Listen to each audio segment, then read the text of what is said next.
20 ans après, je n'ai pas été dans le tourisme pendant 20 ans en RDC. Donc, c'était hors du pays. C'est depuis donc, 2020, 2 ans, que nous nous sommes engagés à commencer à contribuer positivement pour changer le tourisme de notre pays, la RDC. Et déjà, la réponse de l'audience vous dira qu'il y a plus d'intérêt. C'est comme si les gens mouraient avec quelque chose, avec un certain désir à l'intérieur. Ils ne savaient pas où s'exprimer et comment faire. Et déjà, on a des jeunes gens partout dans les pays, dans les différentes provinces, qui sont très contents de ces projets, qui nous soutiennent et nous travaillons ensemble et nous les soutenons également. Donc cela nous dit également que nous sommes dans la bonne direction pour remonter le tourisme de la RDC. Oui, parce que c'est ce niveau-là que nous voulons atteindre. On n'est pas encore là. J'ai donné quelques chiffres, quelques statistiques, quelques classements régionaux, continental, mondial, où la RDC ne figure pas lorsqu'il s'agit de tourisme. On sait tous que les gens, lorsqu'ils parlent d'aller en vacances, les étrangers par exemple, ils ne pensent pas à la RDC. Mais par contre, on pense à d'autres pays, à d'autres destinations. C'est lorsqu'on arrive à ce niveau-là, on commence à compter les 10 premières meilleures destinations touristes africaines. Et il y a la RDC par exemple. On commence à se sentir, voilà, on peut maintenant songer à nous reposer et dire que voilà, on a atteint nos objectifs.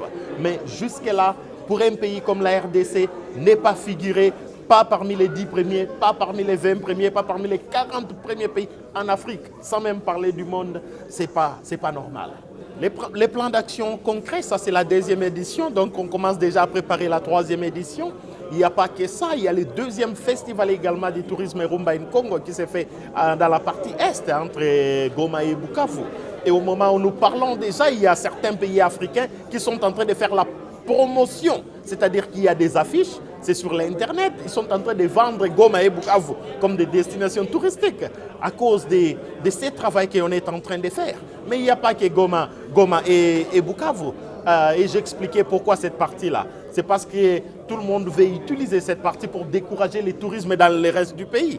Alors on veut montrer au monde que le tourisme, si on peut faire le tourisme là-bas, combien plus forte raison pour le reste du pays. Mais c'est pourquoi aujourd'hui, j'ai également utilisé, l'autre fois j'avais utilisé l'Est, aujourd'hui j'ai utilisé l'Ouest, en parlant que du fleuve et ce que nous pouvons faire de ces fleuves. Et relier les fleuves à partir de Kinshasa jusqu'à Kisangani. Le message que j'adresse aux Congolais, aux fans du tourisme, c'est de ne pas perdre l'espoir, de soutenir le tourisme et nous devons nous joindre, nous devons militer pour l'avancement du tourisme.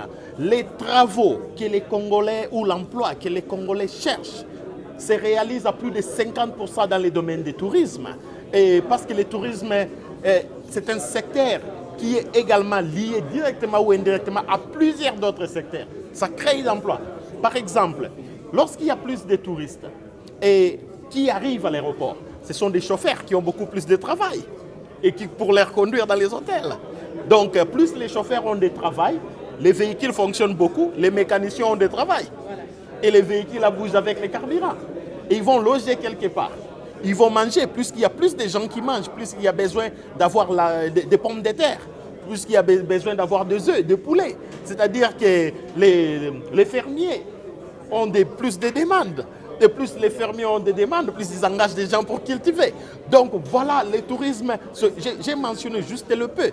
Les hôtels où ils logent, plus ils sont là, plus il y a besoin de maintenance. Donc il y a des ingénieurs, des plombiers, des électriciens qui doivent être là en permanence. Et il y a des comptables pour gérer les comptes. Voilà ce que le tourisme fait et crée. Et nous pouvons changer des choses et nous pouvons arriver à ce point-là.